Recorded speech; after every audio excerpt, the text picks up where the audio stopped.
हाँ, तो रुकते इस वीडियो के अंदर हम मच कॉन्फ्रेंसेस एंड इवेंट के आईपीओ के बारे में बात करेंगे और जानेंगे कि इस आईपीओ के अंदर आपको अप्लाई करना चाहिए या नहीं। चलिए शुरू करते हैं।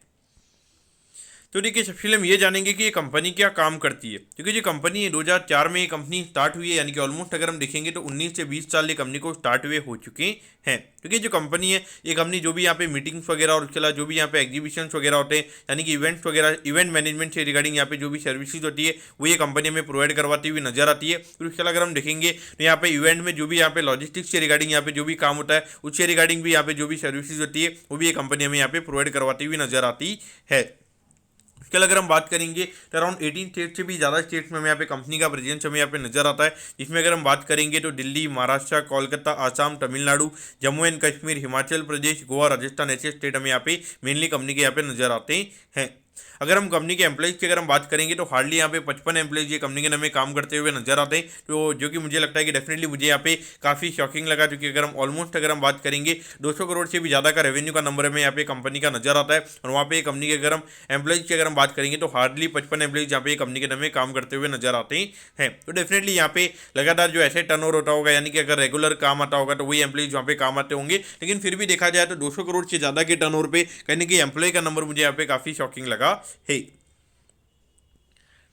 और उसके अलावा अगर हम यहाँ पे बात करेंगे तो अभी तक ये कंपनी ने कितने इवेंट टोटली यहाँ पे कर लिए, तो अगर हम बात करेंगे अराउंड 90 इवेंट्स यहाँ पे कंपनी ने किए, जिसमें अगर हम देखेंगे तो London, Mussoorie, Bangalore, south Korea में भी यहाँ पे कंपनी ने इवेंट्स ऑर्गेनाइज किए। तो इसके अलावा अगर हम देखेंगे तो पेरिस, सिंगापुर, यानी कि ऐसा नहीं है कि यहाँ पे इंडिया में ये कंपनी काम करती है, तो इंडिया के अलावा भी ये कंपनी हमें काम करती हुई नजर आती है। और उसके अलावा अगर हम यहाँ पे एवरेज रेवेन्यू की अगर हम बात करेंगे तो यहाँ पे जो पिछले साल का यानी कि 23-24 वाला जो फाइनेंशियल ईयर था, वहाँ पे कंपनी की अगर हम एवरेज रेवेन्यू की अगर हम बात करेंगे तो 2.63 करोड़ के लगभग का एवरेज रेवेन्यू में यहाँ पे पर इवेंट का कंपनी का यहाँ पे नजर आता है। यानी कि डेफिनेटली जो बड़े बड़े ऑर्गेनाइजेशन के जो बड़े बड़े इवेंट्स होते हैं वो ये कंपनी हमें ऑर्गेनाइज करती हुई नजर आती है।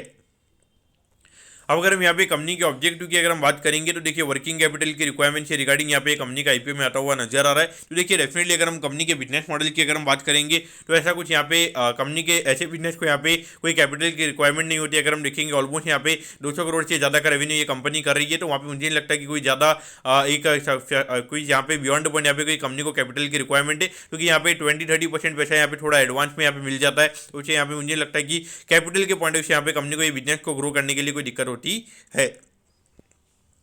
उसके अलावा अगर हम यहाँ पे कंपनी के फाइनेंशियल्स की अगर हम बात करेंगे तो देखिए, 2022 में हार्डली 23 करोड़ के लगभग कंपनी का रेवेन्यू का नंबर था, लेकिन देखिए ये कोविड वाला फाइनेंशियल ईयर था, यहाँ पे लगभग 3 से 4 महीने बिजनेस नहीं चला था, तो उसकी वजह से भी यहाँ पे थोड़ी दिक्कतें हमें देखने को मिली थी।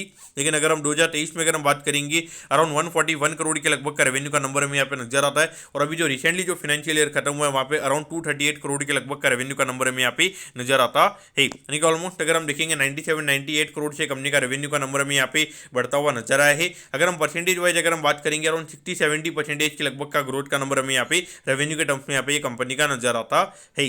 अगर हम 2023 में अगर हम देखेंगे लगभग 8 करोड़ 80 लाख के लगभग का प्रॉफिट ये कंपनी ने कमाया था। और अगर हम रिसेंटली जो फाइनेंशियल ईयर कंपनी का खत्म हुआ है वहाँ पे अराउंड 24 करोड़ 18 लाख के लगभग का प्रॉफिट ये कंपनी ने कमाया है। तो ऑल देखा जाए तो कंपनी के ग्रोथ के नंबर हमें यहाँ पे अच्छे नजर आते हैं, लेकिन मुझे लगता है कि कंपनी यहाँ पे एकदम अच्छे टाइम पे अपना आईपीओ लेकर आ रही है। अगर हम ये बिजनेस की अगर हम बात करेंगे तो यहाँ पे बियॉन्ड पॉइंट ग्रो करना काफ़ी ज़्यादा मुश्किल रहेगा कंपनी के लिए, क्योंकि ऑलरेडी कंपनी 200 करोड़ से ज़्यादा के रेवेन्यू पे कंपनी काम कर रही है। अगर यहाँ पे कंपनी अगर 20% के कैगर पे अगर कंपनी को ग्रो करना है तो ऑलमोस्ट हर साल यहाँ पे 50-60 करोड़ से कंपनी का रेवेन्यू का नंबर यहाँ पे कंपनी को बढ़ाना पड़ेगा। तो कहीं ना कहीं देखा जाए वो कहीं ना कहीं मुश्किल रहेगा। और उसके अगर हम कंपनी के मार्जिन की भी अगर हम बात करेंगे तो कंपनी ने लगभग 11% के लगभग का नेट प्रॉफिट मार्जिन यहाँ पे कंपनी ने दिखाया है, क्योंकि कहीं ना कहीं देखा जाए अगर हम लॉन्ग टर्म के हिसाब से अगर हम बात करेंगे तो कहीं ना कहीं ये मार्जिन को भी सस्टेन करना मुश्किल रहेगा। अब अगर हम यहाँ पर आईपीओ की डिटेल्स के बारे में अगर हम बात करेंगे तो देखिए, 4 तारीख को आईपीओ में स्टार्ट होता हुआ नजर आएगा और 6 तारीख को आईपीओ में क्लोज होता हुआ नजर आएगा। अगर हम प्राइस बैंड के बारे में अगर हम बात करेंगे तो 225 के कट ऑफ प्राइस पे ये कंपनी में शेयर देती हुई नजर आ रही है और 600 शेयर्स का हमें यहाँ पे लॉट साइज ये कंपनी का नजर आता है। यानी कि लगभग यहाँ पर अगर आपको ये आईपीओ के अंदर अप्लाई करना है तो 600 शेयर्स के लॉट साइज के अंदर यहाँ पर आपको ये आईपीओ के अंदर अप्लाई करना पड़ेगा।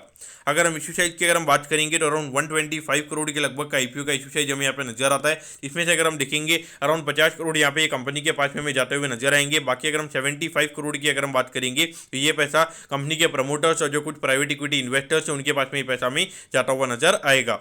बाकी अगर हम लिस्टिंग की अगर हम बात करेंगे तो देखिए बीएससी और रेजिडेंस की दोनों ही प्लेटफॉर्म पे ये कंपनी हमें लिस्ट होती हुई नजर आ रही है। आई थिंक ये पहला एक ऐसा एसएमए आईपीओ मैंने देखा है कि जो हमें यहाँ पे एनएससी और बीएससी दोनों पे लिस्ट होता हुआ नजर आ रहा है। तो कहीं ना कहीं देखा जाए तो थोड़ा इंटरेस्टिंग ये पार्ट हमें ये कंपनी का यहाँ पे नजर आता है। लेकिन अगर हम नेगेटिव पार्ट की अगर हम बात करेंगे अराउंड 75 करोड़ के लगभग यहाँ पे ऑफर फॉर सेल है। जैसे कि मैंने आपको बोला कि ये जो बिजनेस मॉडल है यहाँ पे बियॉन्ड पे इतनी ज़्यादा कैपिटल की रिक्वायरमेंट नहीं लगती है। तो इसीलिए अगर आप देखोगे तो मोस्टली अगर हम खास करके यहाँ पर अगर हम बात करेंगे अराउंड यहाँ पे 50% से जो ज़्यादा कंपनी का इश्यू वो हमें यहाँ पे कंपनी का ऑफर फॉर सेल यहाँ पे नजर आता है। यानी कि अधिकतर पैसा यहाँ पे कंपनी के प्रमोटर्स के पास में जाता हुआ नजर आ रहा है।